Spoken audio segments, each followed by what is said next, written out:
You send a message, then you wait. 5 minutes later, you read it again. Was that too much? Did I sound strange? Why did they reply like that? And suddenly, one ordinary message has become a crime scene. You are analyzing the evidence, reconstructing the conversation, inventing possible explanations. But here's the strange part. The more you think about it, the less certain you become. So why does your brain keep thinking when thinking clearly isn't helping anymore? Maybe you've experienced this. You have an important decision to make. You think about option A, then option B. Then you imagine what happens if you choose A, then what happens if you choose B. Then you imagine regretting A, then regretting B. And eventually, you aren't making a better decision. You're simply making the same decision over and over again. Or maybe something happened yesterday. You said something awkward. Nothing terrible happened. Nobody confronted you. The conversation ended. But your brain keeps reopening the file. Why did I say that?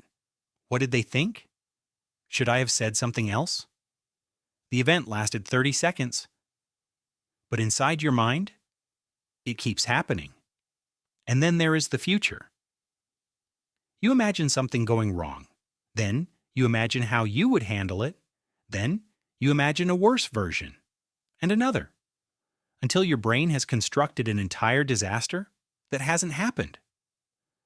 This is what makes overthinking so exhausting. Your body may be sitting still, but your mind is running. It's tempting to think the solution is simple. Just stop thinking. But if you've ever tried that, you already know it doesn't work very well. Because the thought often returns with an even stronger question. But what if I haven't thought about it enough? And that's the hidden trap.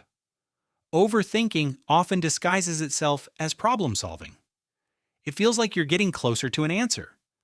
But sometimes you're not solving the problem.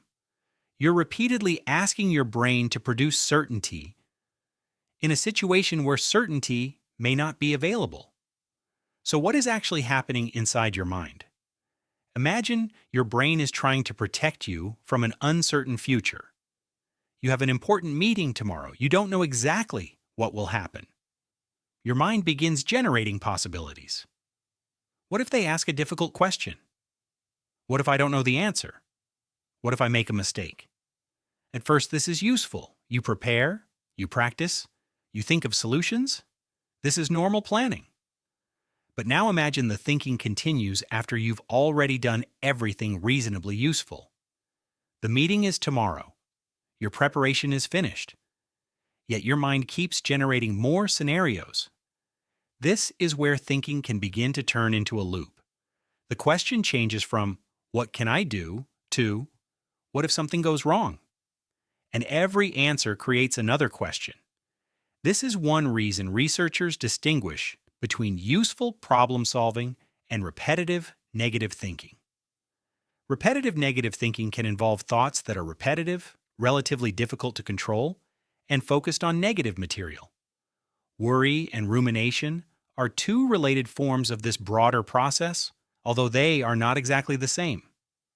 Worry often points forward. What if this happens? Rumination often looks backward. Why did this happen?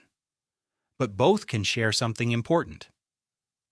They keep your attention attached to the problem. Now consider uncertainty. Imagine your brain is standing in front of a locked door. Behind the door is the future. You cannot see what is there. Your mind doesn't like that. So it starts imagining. Maybe the future is safe. Maybe it's dangerous. Maybe you should prepare. Maybe you missed something.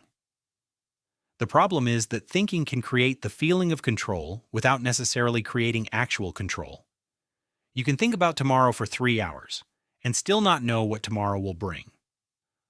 Research on intolerance of uncertainty suggests that difficulty tolerating uncertain outcomes is associated with worry and anxiety. The relationship is well studied, but it is not as simple as saying that uncertainty intolerance is the single cause of worry. And this may explain something about overthinking that people often miss. Sometimes you are not actually searching for an answer. You are searching for certainty. But those are not the same thing. An answer can tell you what to do. Certainty promises that nothing will go wrong, and no amount of thinking can guarantee that. Now, there is another fascinating part of this story. When researchers study rumination using brain imaging, they often find associations involving the default mode network, a set of interconnected brain regions involved in internally directed thought, including aspects of self-related thinking. Other research has also examined the relationship between rumination and systems involved in cognitive control. But this is important. There is no single overthinking button in your brain.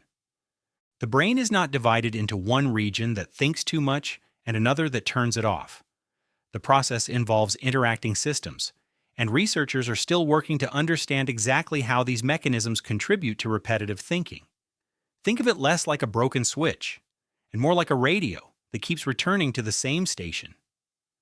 You can hear the same question, the same memory, the same imagined future, again and again and again.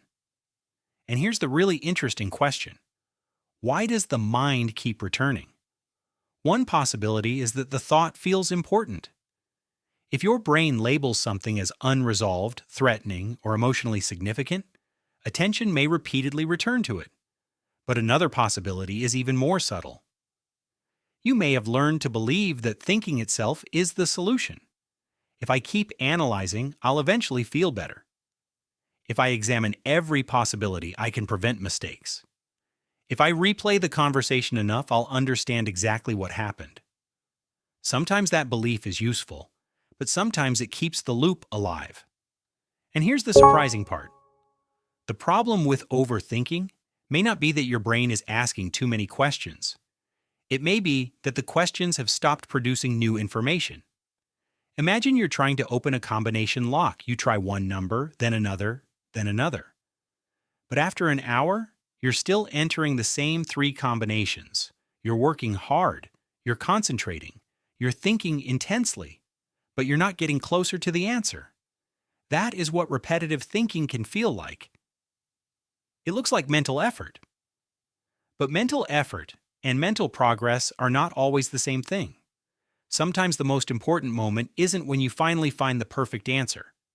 It's when you recognize, I've already extracted everything useful from this thought. So what can you do when your mind gets stuck? First, ask one simple question. Is there a problem here that I can actually act on? If the answer is yes, identify the next concrete action.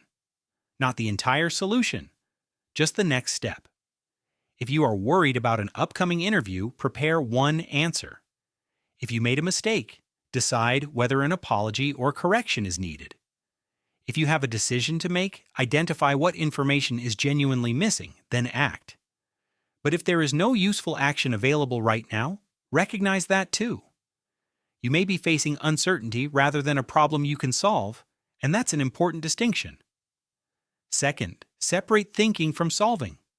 Ask, am I generating new information? If you've asked the same question 10 different ways and keep arriving at the same uncertainty, you may be looping. Third, give your mind a boundary. Instead of fighting the thought, I must stop thinking about this, which can sometimes make the thought feel even more important, try acknowledging it. This is something my mind is worried about. Then, redirect your attention toward a specific activity. The goal isn't to force the thought to disappear. It's to stop treating every thought as a command that requires immediate investigation. And finally, if repetitive negative thinking is persistent, distressing, or significantly interfering with your daily life, consider speaking with a qualified mental health professional. Research suggests that cognitive behavioral approaches can reduce repetitive negative thinking, with evidence from a large transdiagnostic meta-analysis showing moderate average effects, although individual outcomes vary and treatment should be tailored to the person. Maybe the greatest misunderstanding about overthinking is that the answer must be found somewhere inside your thoughts. So you keep searching, you analyze the past, you predict the future, You replay the conversation, you calculate every possible outcome. But sometimes the answer isn't hiding inside the next thought. Sometimes the real skill is recognizing that the thinking process has already given you everything it can. You don't need to know exactly what will happen tomorrow. You don't need to know precisely what someone else thinks of you. You don't need to find the perfect decision before making a choice. Because life contains something the human mind finds incredibly difficult to tolerate: uncertainty. And perhaps growing mentally stronger isn't about becoming someone who never worries. It's about learning to say, I have thought about this enough. I know what I can control. The rest is uncertain. And then returning to your life. Because sometimes the mind keeps thinking not because the answer is difficult to find, but because it hasn't yet learned that not every uncertainty is a problem that needs to be solved. If you learned something, subscribe to Mindora for more fascinating insights into psychology, the brain, and human behavior. And if you have any question, ask in the comments section.